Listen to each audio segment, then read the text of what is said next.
meeting room. Yes, that's where everyone would be. Stanley just needed to get to the meeting room, and from then on, he would never be alone ever again.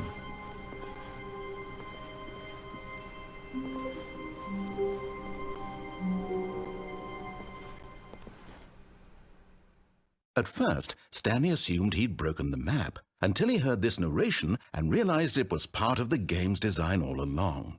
He then praised the game for its insightful and witty commentary into the nature of video game structure and its examination of structural narrative tropes. So, now that you're here, what do you think? Isn't this a fun and unique place to be? Why don't we take a minute just to drink it all in? Okay, I'm over it now. What do you think? Are you sick of this gag yet? Ah, then in that case we'll continue. But now, here comes the real question. What do you think would have happened if you had told me that you wanted this to stop? Do you think it would have been particularly different? Would I have taken the same idea but rephrased it superficially to fit that answer? Perhaps you never would even have thought of it if I hadn't brought up the issue in the first place. Oh, now think about it. Will it be worth it for you to restart and then come back here just to do the other option? Clearly, this whole gag takes some time. What if the other option is even longer? How long will you spend in total just to have heard all the narration? Oh, and this is rich. Perhaps you've just played the other option, and now you've come to see what happens in this one. So, what do you think? Which choice was the better one? Imagine if you had selected Continue on your first playthrough, how tantalizing it would be not knowing what happens when you pick the other option. Indeed, you are one of the lucky ones. Though if the other option is really miserable to listen to, then perhaps you're not. In fact, I'm just going to say that no one who's listening to this is lucky. Well now, I've built up the other option so much that I'm going to stop talking and leave you to your decision whether to come back here, continue with the game, or just sit in this spot forever and ever. Cheers.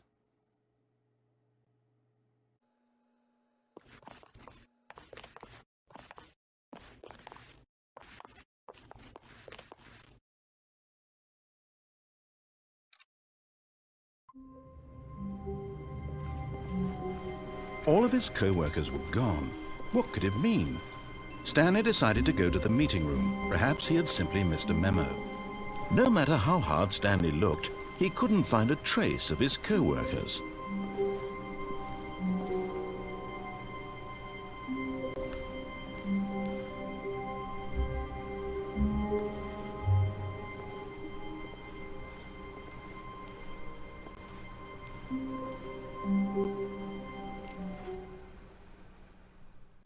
At first, Stanley assumed he'd broken the map, until he heard this narration and realized it was part of the game's design all along.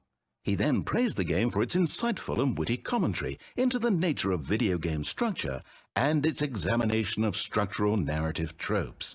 So, now that you're here, what do you think? Isn't this a fun and unique place to be? Why don't we take a minute just to drink it all in?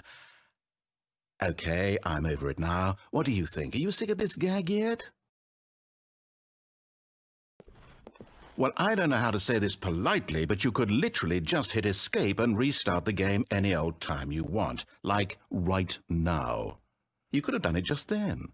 Now would also be an appropriate time to quit. Any of these points and so many, many more, all of them are appropriate.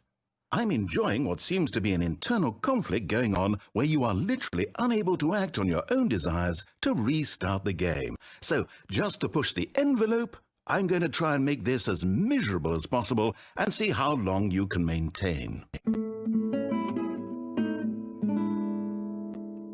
There once was a man named Stanley, who people considered so manly. But the truth must be told, he was not very old and was quite particularly gangly. What Stanley liked most was buttons.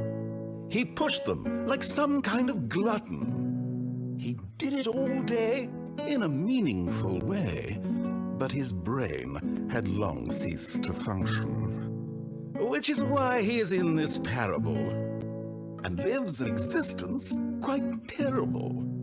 And if you are not strong and keep playing along, you too will become quite unbearable. Yes. You too will become quite unbearable.